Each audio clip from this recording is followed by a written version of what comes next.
নমস্কার বন্ধুরা, ফুড ক্যানভাসে তোমাদের সবাইকে স্বাগত জানাই।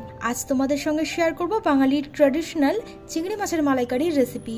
যে কোনো স্পেশাল অকেশনে বা বাড়িতে অতিথি আসলে তাদের আপ্যায়নের জন্য ভাত অথবা পোলাওয়ের সঙ্গে এই চিংড়ি মাছের মালাইকারি বানিয়ে খাওয়াতে পারো। তাহলে চলো ঝটপট রেসিপিটি দেখে নেওয়া যাক। এখানে 300 গ্রাম চিংড়ি মাছকে খুব ভালোভাবে কেটে ধুয়ে জল ঝরিয়ে নিয়েছি।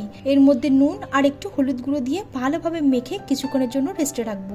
এবার কড়াতে সর্ষের তেল গরম করে তার মধ্যে ম্যারিনেট করে রাখা চিংড়ি মাছগুলোকে দিয়ে মাঝারি আঁচে 2 থেকে 3 মিনিটের জন্য ভেজে তুলে রাখবো। চিংড়ি মাছ বেশি ভাজলে রাবারের মতো হয়ে যায়, সেটা খেতে একদমই ভালো লাগে না। এবার ওই একই তেলের মধ্যে ফোড়নের জন্য দিচ্ছি গোটা গরম মশলা। এর মধ্যে আছে 4টে ছোট এলাচ, 4টে লবঙ্গ আর একটা দারচিনি। ফোড়নটা একটু ভাজা হয়ে যাওয়ার পর এর মধ্যে দিচ্ছি পেঁয়াজ বাটা। এখানে একটা পেঁয়াজ আছে। পেঁয়াজটাকে খুব ভালোভাবে ভেজে নেওয়ার পর এর মধ্যে দিচ্ছি আদা, রসুন, কাঁচা লঙ্কা আর গোলমরিচ বাটা। মশলাটাকে একটু ভালোভাবে ভেজে নিতে হবে যাতে রসুন আর আদার কাঁচা গন্ধটা চলে যায়। তারপর এর মধ্যে দিচ্ছি একটা টমেটো বাটা। টমেটো না থাকলে এর মধ্যে টক দইও দেওয়া যেতে পারে। এবার একটু নাড়াচাড়া করে নেওয়ার পর এর মধ্যে দিচ্ছি 1 চামচ হলুদ গুঁড়ো, 1 চামচ জিরে গুঁড়ো, 1 চামচ ধনিয়া গুঁড়ো, 1 চামচ লঙ্কা গুঁড়ো, নুন আর চিনি স্বাদ অনুযায়ী দিচ্ছি।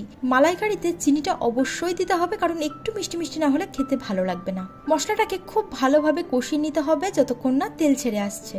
মশলাটাকে খুব ভালোভাবে কষিয়ে নেওয়ার পর এর মধ্যে দিয়ে দিচ্ছি নারকেলের দুধ। এটা আমি ফ্রেশ নারকেলের দুধ ব্যবহার করছি। তোমরা চাইলে বাজার থেকে কিনে আনা যে প্যাকেট নারকেলের দুধ আছে সেটাও দিতে পারো। আর সঙ্গে একটু জল দিয়ে দিচ্ছি গ্রেভিটাকে একটু বাড়ানোর জন্য। এবার ভালোভাবে গ্রেভিটা ফুটে উঠলে এর মধ্যে ভেজে রাখা চিংড়ি মাছগুলো দিয়ে দিলাম। তারপর মাঝারি আঁচে এটাকে ফুটিয়ে নেব প্রায় 10 থেকে 15 মিনিটের জন্য।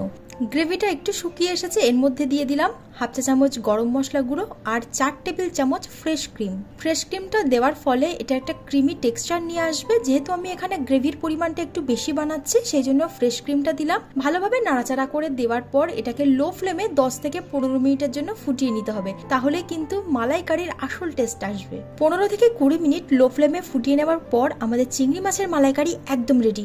দেখতেই দেখো কতটা লোভনীয় লাগছে। এটা খেতেও কিন্তু অপূর্ব হয়েছিল। আজকের রেসিপিটি তোমাদের কেমন লাগলো অবশ্যই কমেন্টে জানিও। ভালো লাগলে লাইক আর শেয়ার করতে ভুলো না। আজ তবে এই পর্যন্তই। তোমাদের সঙ্গে দেখা হচ্ছে নেক্সট একটা ভিডিওতে।